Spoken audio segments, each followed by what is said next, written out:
You walk into a party. Everyone's chatting. Weather, work, vacation plans. Then someone drops. You know there's a credit card that turns your plane seat into a bed and gets to you into secret airport lounges. Boom. Everyone's locked in. That person just took over the room. Not with money, not with clout, but with something way more powerful. Social currency. They knew something the others didn't, and now they're instantly cooler. This isn't random, it's calculated, and the brands behind that story, they engineered that flex. So, how do you make your brand something people brag about? How do you become that drop-worthy story? Let's break it down. But first, people don't share products. They share what makes them look good. Let's run it.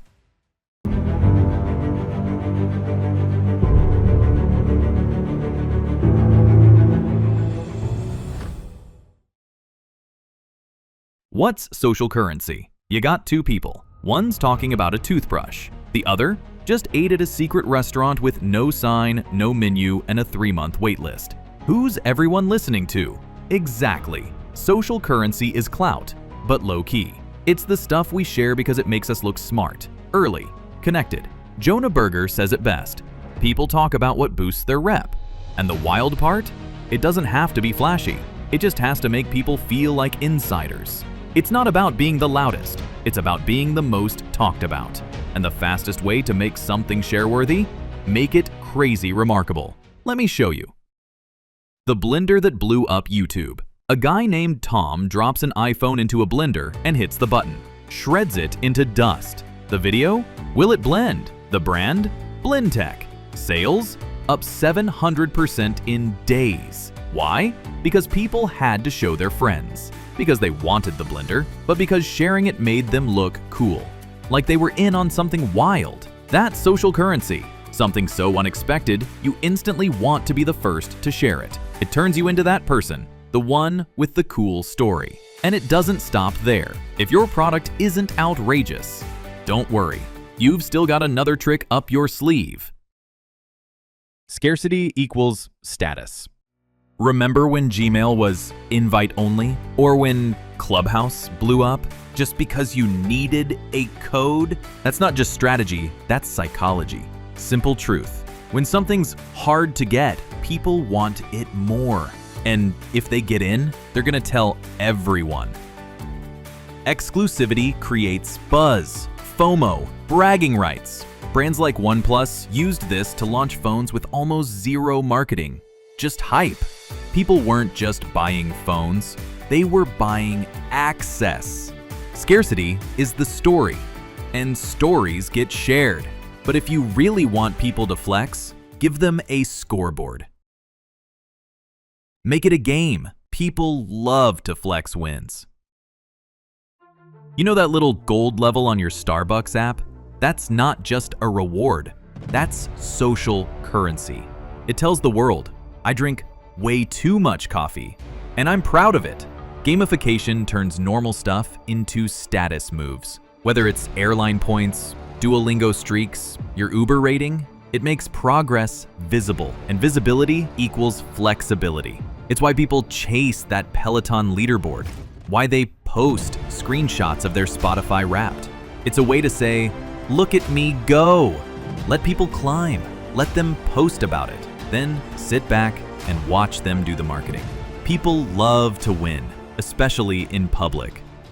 But what if you want next level loyalty? Give them insider vibes. Make people feel like they're in the club. There's a taco spot with no sign. You gotta text a number to even get in. No menu, just vibes. People wait 3 weeks. Why? Because it makes them feel like they're part of something exclusive. When a product feels like a secret, it becomes a story. People want to share it. Glossier crushed this. Tesla did too. Their early access programs weren't just perks, they were social status boosters. Even hiding little messages in packaging or dropping invite-only launches turns users into insiders. And insiders, they talk a lot. Think about Google's early invite-only tools or Spotify's beta years. People shared their codes like trophies. But what happens when that talk goes digital? That's where things really get wild. The digital flex era. Why do people post their Notion setups, or unbox phones with dramatic lighting, or show their sleep stats from an Oura Ring? Because it's not just about the product, it's about the flex. In the age of content, everyone's building a brand. Every post is a chance to say, "This is who I am." If your product can help them do that, look smarter, more organized, more stylish, they'll share it for free. That's how Hydro Flask became a lifestyle, or how people started calling their coffee setups barista corners. It's why Monzo users post screenshots of their budgets, why Apple customers flex their widgets, why gamers show off their RGB setups. If it helps people express themselves, you don't need ads, just followers. But if you really want to make your product unforgettable, you need to build it for the flex, on purpose, and that's where the blueprint comes in. How to make your brand brag-worthy. Jonah Berger lays out the cheat code in Contagious. Be remarkable. Give people something they have to show someone else. Wild feature, cool story, something insane. Add game mechanics, levels, badges, streaks. Let people track and show their status. Create insider access, private drops, secret features, early invites. Let people feel chosen. Make sharing easy. Beautiful packaging, screenshot-ready design, shareable surprises. Look at what Liquid Death did. They made water look like a metal band's merch. Or what Red Bull does, sponsoring extreme sports that get filmed, clipped, and reposted endlessly. They're not just selling products, they're creating moments people want to show off.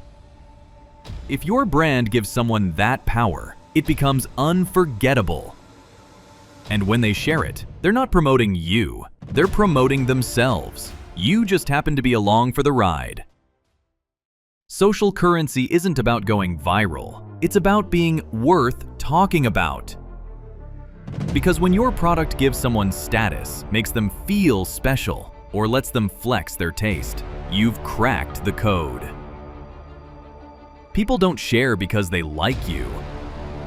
They share because they like what it says about them. So give them a reason to talk. Make it smart, make it secret, make it flex-worthy, and watch the world do your marketing for you.